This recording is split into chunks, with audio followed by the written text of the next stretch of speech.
The Other Side, an original screenplay by Barb, Markusa. It is daytime outside the park. It's a hot summer day in the New York City park. The grass is green and flowers are in full bloom. The park, which is located near downtown, is bustling with activity. Children play and mothers visit while joggers run their dogs. Daytime on the downtown sidewalk. Not far from the park is a crowded sidewalk full of office workers doing some lunch hour shopping. The sound of shoes pounding on concrete can be heard in the distance. As the sound gets closer, the sea of shoppers' legs part for a pair of black shoes pounding through. The legs are attached to a pair of jeans, which are attached to a blue t-shirt, which are attached to a man. That man, Eddie Sardinsky, 35 years old, is breathing hard as he runs for his life. His face is contorted with fear and desperation. He is 5 feet 9 inches, with short, dark, greasy hair, skinny build, and a peak-like nose that doesn't seem to prevent his eyeglasses from slipping down. He resembles a weasel with a stuttering problem. He is sweating profusely as he pushes past an elderly lady, knocking her to the ground. He clutches a brown paper bag posed to his side. As he runs, he spots a garbage can and, without breaking his stride, throws the bag in. He glances back over his right shoulder. His eyes are glazed in fear as he sees another set of legs running after him. The black boots hitting the pavement are attached to a pair of blue pants. Pants with a light blue stripe down the outer seam. Around the waistband is a thick black belt holding a gun. Kelly Jameson, 29, is in the midst of a foot pursuit. She is an attractive police officer who stands 5 feet 6 inches, slim build with a brown hair pulled back in a ponytail. She swerves out of the way to avoid running into the elderly lady, who is now starting to get up from her fall. A look of determination crosses her face. She glances over her right shoulder to see. Daytime on the downtown street. A marked police car roars down the street with lights and sirens blaring. Brian Wheeler, 39, wheels to his friends, is Kelly's seasoned partner. He is 6 feet tall, and his dark features mixed with salt and pepper hair make him a strikingly handsome man. He exudes confidence as he weaves in and out of the traffic, attempting to keep up with her. He waves his arm out of the window. Get out of the way! Come on, you people, move it! Kelly, grab him! Melly drives past the elderly lady as she steadies herself on her feet with the help of some bystanders. Daytime outside the New York park. Tranquility fills the park. Birds are singing as an elderly lady gets up from a park bench, steadying herself with the help of her young grandson. More and more people are spilling into the park. Some are spreading out their lunches on blankets, while others are soaking up the warm rays of the sun. An ice cream truck arrives, honking the horn. Daytime inside Brian's police car. Brian leans on the horn as he grabs for the mic. This is Officer Wheeler, car 2122. My partner's in foot pursuit of the robbery suspect, heading west down 18th, approaching 4th. Suspect is a white male, about 5'9", skinny build, dark hair, wearing a blue t-shirt and jeans. The dispatcher crackles through on the other end. Daytime on the downtown sidewalk. Kelly is closing in on Eddie. In one last-ditch effort, he makes a hard left and ducks down an alleyway that runs between the two old buildings. Kelly follows close behind. Daytime inside Brian's car. Shit! Brian grabs the mic again.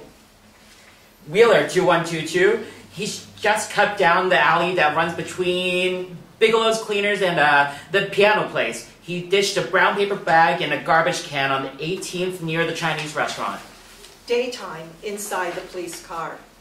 Two male uniformed officers, Evan Barker, 28 years old, the driver, along with his passenger, Jesse Romano, 33, are listening to the radio call. Evan is 5 feet 10 inches and resembles a preppy.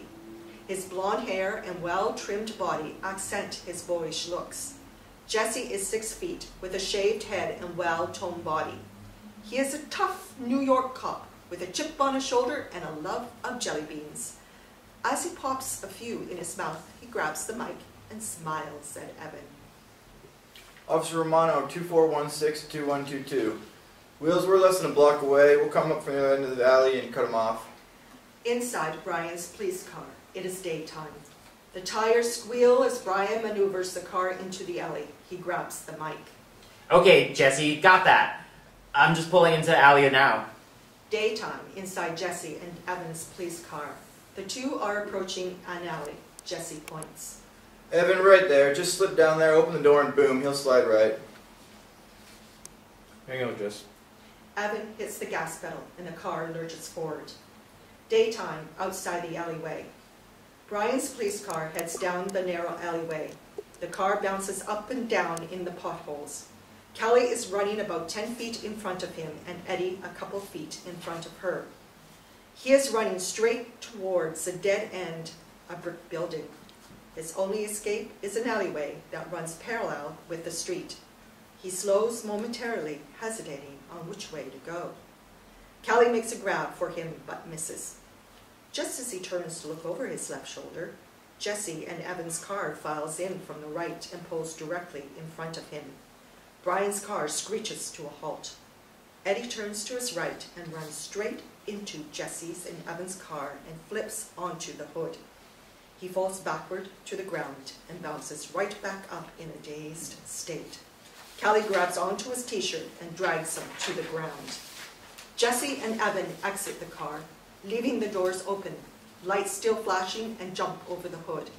Jesse and Evan flip Eddie on his stomach and lie on top of him. Brian exits his car. Eddie starts to struggle, but is overpowered. Ouch! Come on, take it easy. My back, please. I have a bad back. Stop struggling. Just relax. Why didn't you stop? I didn't know you were after me. What, are you blind? Look at those glasses. I'd have to say that's a big affirmative. This is New York. There's a lot of crazy people. I just thought she was one of them. How messed up is that?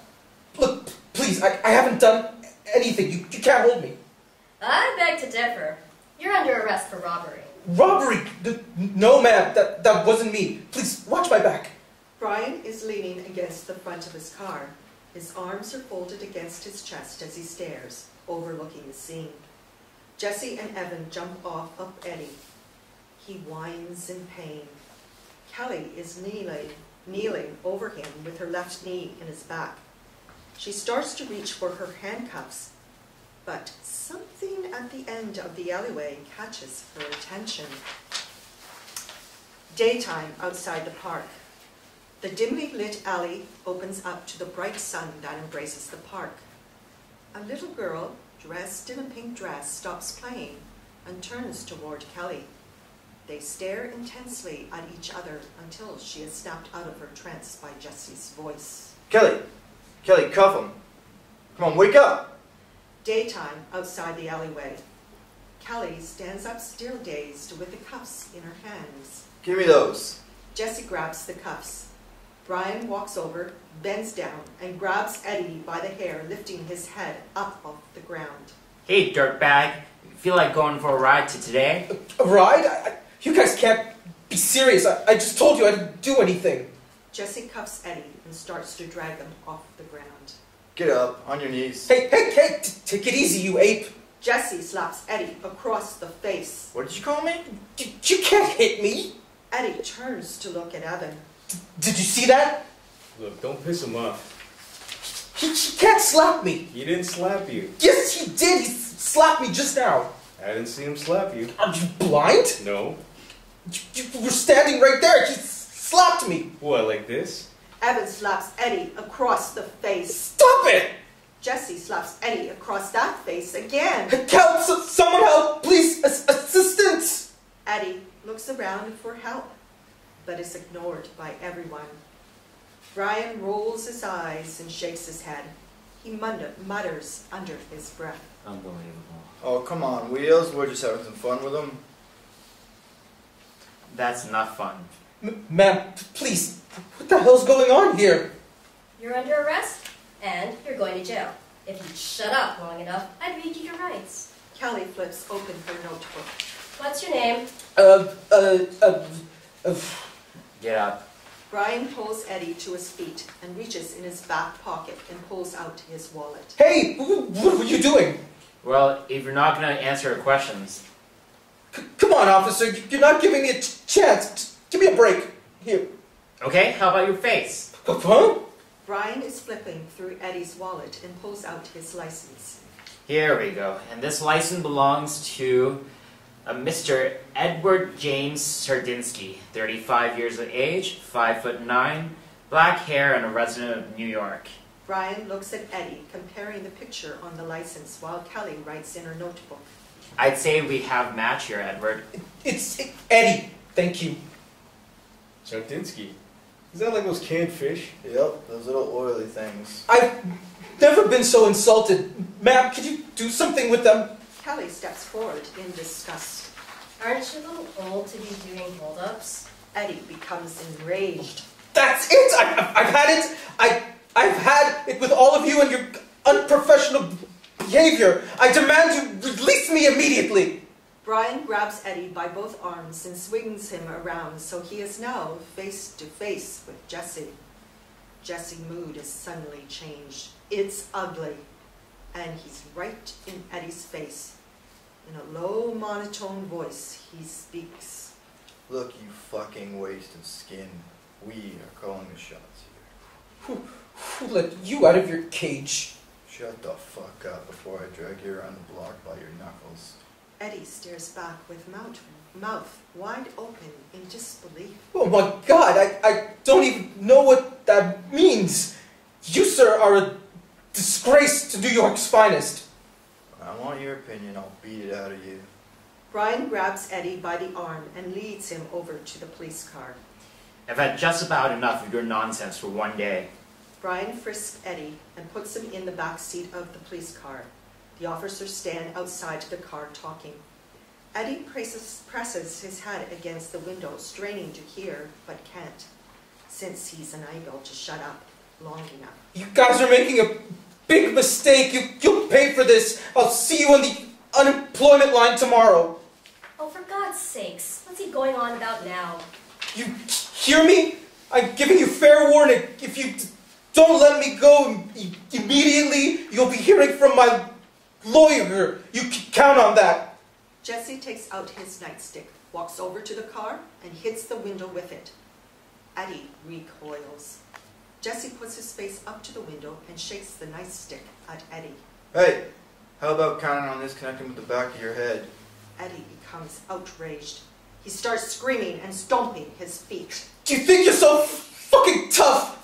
Fucking cops! Take these cuffs off right now. Come on, let's go. I'll take a round out of all of you. Evan has now joined Jesse at the car.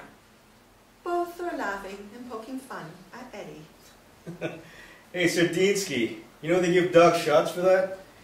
What the fuck are you talking about? Jesse gets closer and looks intensely at Eddie.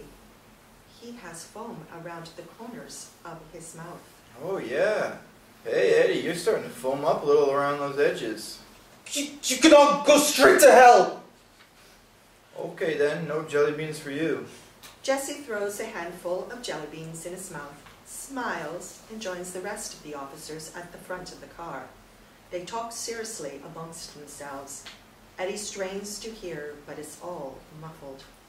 Brian and Kelly jump back into the car. So, okay, officers, I know we got off to a rocky start back there, but let's say we put it all behind us and start a new beginning. I'm willing to... Brian cuts Eddie off and turns to Kelly, who is writing in her notebook. Do you hear something? Yeah, it's wound up again. Sounds like someone needs a tune-up back there. Well, Brian, you better do something with him. I'm not putting up with his shit all the way to the station. Tune-up? What does that mean? What kind of cops are you anyway? Animals get better treatment than this. I'm not gonna sit around and be treated like this. No siree. Shut up! Brian slams the car in reverse, hits the gas hard, causing Eddie to fly around the back seat. The tires squeal as Brian roars down the alleyway. Outside both alleyways, it is daytime. Aerial view from the top of the building, looking down as both police cars back out of their respective alleyways at the same time. Daytime on the New York street. Brian and Kelly drive off into the New York traffic. Through the back window, Eddie's head can be seen bobbing, still muttering as the sounds of traffic drown him out.